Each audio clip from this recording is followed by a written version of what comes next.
Hey everybody, Mike B here with a new series that I think is probably a good idea to make, especially given the current climate of things in the world, inflation, skyrocketing prices, people panicking, fear-mongering, lots and lots of fear porn, no shortage of fear porn.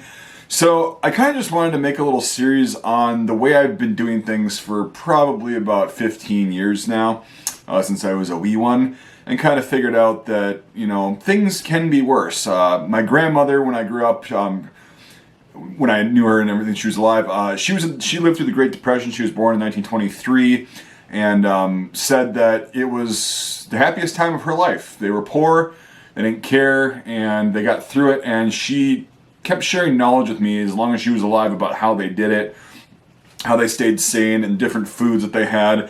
And I've combined that with my research and knowledge of other people's first-hand experiences in a war or in a famine or in a depression in another country and stuff like that.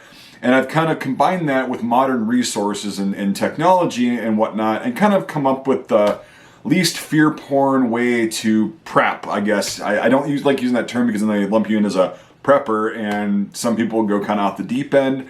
I kind of try to do it in a more practical way.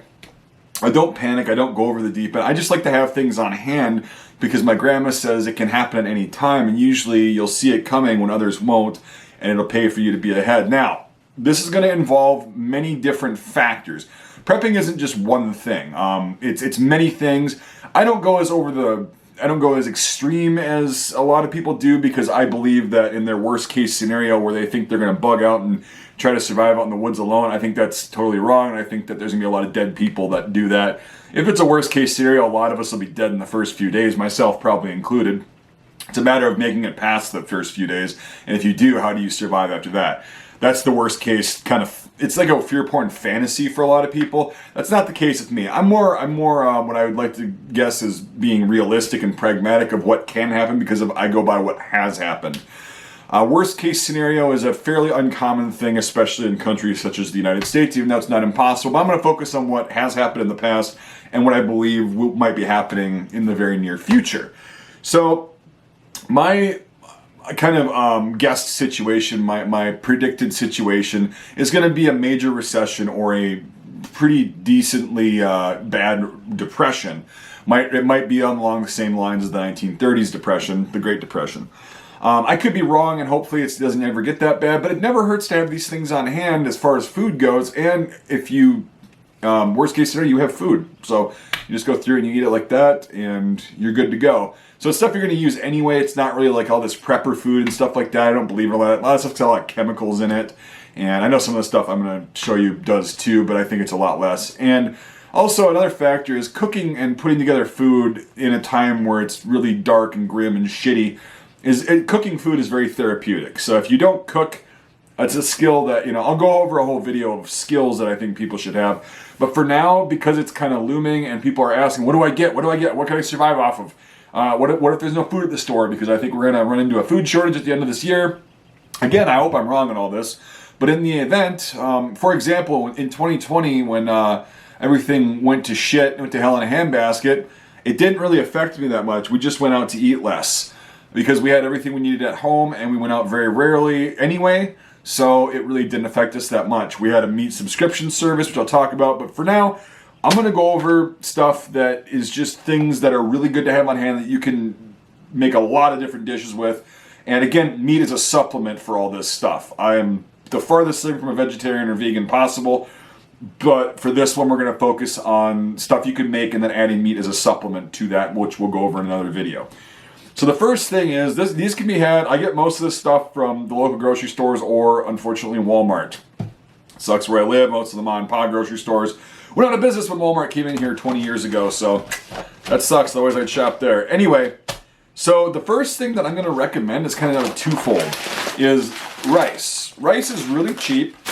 It'll keep you going. A lot of countries live on rice, mostly with supplementing with meat and other vegetables. This is a smaller bag. I don't usually use jasmine rice. I usually use basmati rice, but I like to have jasmine once in a while, but not enough to buy a 20-pound bag. I do buy the 20-pound bags of basmati rice, which are usually $20 to $25, depending on where you live. It's about 20 to 25 bucks where I live. 20 pounds lasts, so it would be my wife and I. it would be probably, if we ate rice for 3 meals a day or 2 meals a day, 20 pounds would last us about 2 months if we had a serving size that's concurrent with, a half a cup each, basically, of dried rice. And so that's about 2 months worth of food for one bag. And that's just rice alone. That's just if you're eating rice. So it does go a long way. Now, a way to supplement it and get a little bit more protein in there is legumes. So beans, navy beans, kidney beans, whatever kind of beans you like, or lentils, something like this. Lentils are very good too. I like them. I like the texture of them. It's very weird. But any kind of legumes, they're also very, very cheap. This is like $1.50 for this bag of lentils. And these go a long way too. They're very versatile. Now, again, I would then go in and supplement with kind of, chicken, beef, pork. You can put all that stuff in there. But beans and rice goes a long way. That's why it's still such a popular dish in so many cultures, even in the US. Now, you might be thinking, well, doesn't that get old after a while? Absolutely, it will get old after a while. That's why you also have to think about this. And this is really often overlooked by a lot of people, even in 2020 when people were like, what do I get? What do I get? What do I get? I see this is going to turn into a disaster. I was like, okay, get rice, beans, you've got meat, all that stuff. Ground meat actually goes a lot farther because it's cheaper and it's more versatile. But again, I got to quit getting ahead of myself. I should have just kind of combined that in this video, but it's already going to be a decently long, ranty video. The biggest thing I can recommend is spices. Wars have been fought over spices. They're very important, and they can also make the difference between you eating the same thing, getting sick of eating, and then having problems with that and going nuts. It can be the difference between that and actually being able to subsist off of relatively the same nutrients day after day for a while, and then having it be a different meal though, So, for example, I like all kinds of different spices. I like, if you're in the mood for like an Indian or a Middle Eastern kind of spice, garam masala, curry powder, stuff like that. If you want to go for more of a Mexican style, this is the baseline for that, chili powder, all that stuff. Just get different spices. Your basics obviously are going to be salt and pepper, right? You can get these online. I don't know if you can anymore. I got these in bulk. These are sealed up. I like to have smaller containers so it doesn't go stale as fast. And this is a pretty good container. This stuff's at Walmart, this iodized sea salt. I like to try to get iodized salt. It does provide that nutrient that's very, very important. And then pepper is mainly for flavor. I prefer to get, this is good garlic salt. I prefer to get actually a pepper grinder, and then get peppercorns personally for cooking and stuff. But this is a quick and cheap and easy fix too. And it's still versatile. You can put it in just about anything. Cayenne pepper, that's another staple that I have. It's whatever you like as a spice kind of profile, and get different kinds of profiles so you can mess around with it. Crushed red pepper, very important one. Condiments, I love sauces, right? So ketchup, I didn't put in here, but that's also very versatile, using it as a marinade or in a marinade. Mustard, one of my favorite condiments, it is my favorite condiment. Even just this yellow plain salad mustard goes a long way in putting it on meats. You can also marinate meats in mustard, make sauces out of there, like barbecue sauce. Speaking of, this is another thing that can make things taste different and liven up a dish. Worcestershire sauce. This stuff is extremely versatile, delicious, great for marinating. I would recommend getting a lot of that. Tamari or soy sauce. I have celiac, so I can't have wheat, which regular soy sauce does have, but tamari is just plain fermented soybeans. Soy sauce is a very good thing for marinades for meats too, and just to put in things on things. It's a great seasoning. Just regular soy sauce, you can get any kind you want, but whatever. Another thing I'd recommend too is with all this is cooking oil. Yes, you can use the fat from beef and pork and sometimes chicken if you want to in the pan, but it's better to have a cooking oil that's got a little bit more flavor. This is olive oil, but I prefer to use avocado oil because it's got a really high smoke point. It is a little bit pricey, but we'll get into that in a second, how much all this stuff actually costs. And then another thing is, this is going to be something that, it's a spice kind of, but I view it more as a food. This stuff, you can also get this at Walmart. This particular brand, Orrington Farms. This is what I recommend. Honestly, there's nothing bad in this. And this broth base and seasoning is fantastic. I like the beef better than the chicken. They're both good. You can make soup out of this. You can put it in the rice itself and doctor it. You can combine spices, kind of make it a little bit different and all that stuff. And it's fantastic. So this stuff is not that expensive either, and a little goes a long way. And it's got a lot of salt in it, which is good when you need hydration and stuff like that. Excuse me. So this again, I have celiac, so this is going to be gluten-free flour. Regular all-purpose baking flour is a really good staple to have. You can make bread by getting also very cheap yeast, and you'll have salt, so you can make a lot of breads. You can find somebody with eggs. If you're in the city, this is going to be a lot worse. to like find eggs and fresh things like that, but you can still get all this stuff in a city, in an urban environment, and cook it at home. Really all you need for this is water, unless you're adding meat to it. So yeah, and these things are all really cheap. Well, this isn't, but you don't really use a lot. A little goes a long way. You don't have to get this big container either. I've had this for a while now, and I'm just getting near the end. So good though. Butter chicken, biryani, stuff like that. Just chicken tikka masala is just delicious. I love the Indian sweet and savory palette. And then yeah, this is also at Walmart, pretty cheap. Little goes a long way. It's also got salt in it, so it's fantastic.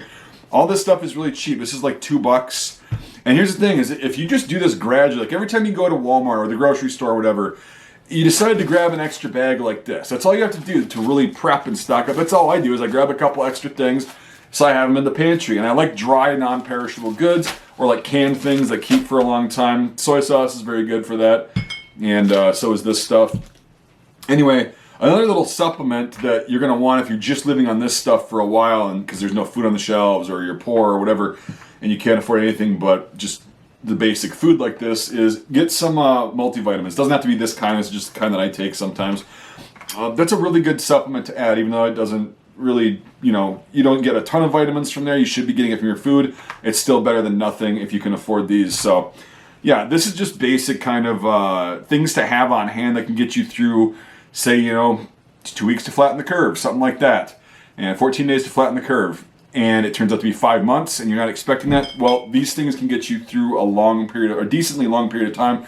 And if you ration it, if you got some extra chub on you like I do, and you can afford to ration yourself during this, it'll stretch it out even longer. Now, these seasonings are just as important as the food, I believe, so that's why I kind of went over all those. And this is just some examples. I mean, I forgot about chili powder. Anything garlic is good. Onion powder, stuff like that. Spices are not expensive anymore, most of them. You can go to Walmart and get their cheap brand. They're not the best spice in the world by any means, but they'll work. Onion powder, I have a lot of onion powder. Paprika is a fantastic all-purpose spice, in my opinion.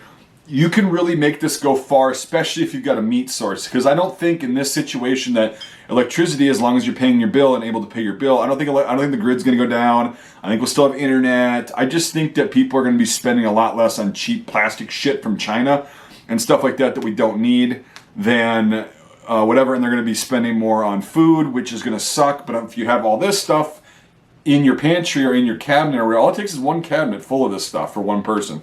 If you have all this stuff beforehand, it actually makes a big difference, and then you can source food later on if you need to. This will just get you by so you're not going into survival mode and desperate. Again, people out in the rural areas have it a little bit better because we can have the option to go fishing, hunting, and grow vegetables in a garden, which is another video I'm going to make about the skills whenever. Let me know what you want to know in this series if it pertains to prepping. Again, I don't do like the high speed, it's going to be World War III tactical, get into the missile silo kind of prepping. You can prep and not be kind of what people perceive as a nutcase prepper. This is what I do. This is what I've always done since I was about, 10 years old. My parents were kind of like, well, hey, we should probably listen to my grandma. So she would always be like, hey, if you can get extra. She always had extra stuff in the pantry just in case something happened. And a couple times it came in very handy for her and my family. Just saying. It never hurts to have this stuff on hand, and you don't really need a lot to go a long ways. Obviously, the more you've got, like this bag of rice is $5, right? The more you've got on hand, the easier your life's going to be for a longer period of time. It's a peace of mind thing. Also, it was funny because I did, and then I'll end the video. I want to try to keep these around 15 minutes each, or between 15 and 20. I know, I always do this. I always ramble, but there's a lot of info to get out here. There was also a thing, if you guys watch Tim Dillon's podcast, he's a comedian. A couple weeks ago, he actually did a thing where he was joking, kind of, but not really. Everybody thought it was funny as hell. It was a joke. He said that his aunt used to feed his cousins when they were poor rice, ragu tomato sauce, and American cheese mixed together. And he went over the math of that, and it's actually not that far from the truth. You can feed a lot of people stuff. If you get tomato sauce, or you have your own tomato sauce, you want to buy pre-made stuff, that's also good to mix with rice. If you get this broth base, you can make rice and beans, Southern style rice and beans. It won't be the same, but it's just stuff like that. Get creative with it. It's like when we were in the military and you had the MREs and you don't just eat the thing plain, you mix it up and you trade with people and kind of make things that are cool for morale. That's kind of the same idea of here. Get creative with it. And to do that, you need to have spices, which are not expensive at all, and they're delicious, and I promise you they make a world of difference. Now, I will stop rambling on this first video. I'll try to get into my groove. But I do like talking about this stuff, and I've been asked this quite a bit by people in person and online, so I figure I'll just make a series and just kind of go over once in a while what you guys can do, because I do think that things are about to get less easy than they have been for most of our lives. I don't think it's the end of the world. I think we'll get through it, but I want you, if at all possible, to be able to have basic knowledge of how to get through a situation like that, being the least miserable as possible. So, thank you so much for watching, guys. I do appreciate it. If you like this content and you want to see some more, and you feel like supporting me financially, you can do that by either becoming a YouTube channel member or a Patreon supporter. $5 a month or more on either method of support gets you into my Discord server, which is really fun. A lot of people on there, and a lot of other content creators are on there too. And also, if you become a Patreon supporter, once in a while I do release exclusive podcasts on there, so that is a perk for Patreon over the YouTube channel member. Both are great ways to support me. If you want to support me but you can't do it financially, you know what to do. Like this video, share it out, throw something in the comments of what you thought about it, and subscribe if I already said that or no, which you probably already are. Anyway, thank you guys so much for watching. If you got any questions, throw them in the comments. I'll try to answer them. I'm not an expert. I'm just some random dude, average dude that is a little bit ahead of most people's thinking when it comes to things not always being rosy. So, that being said, again, thank you so much for watching, and we'll see you hopefully on the next episode.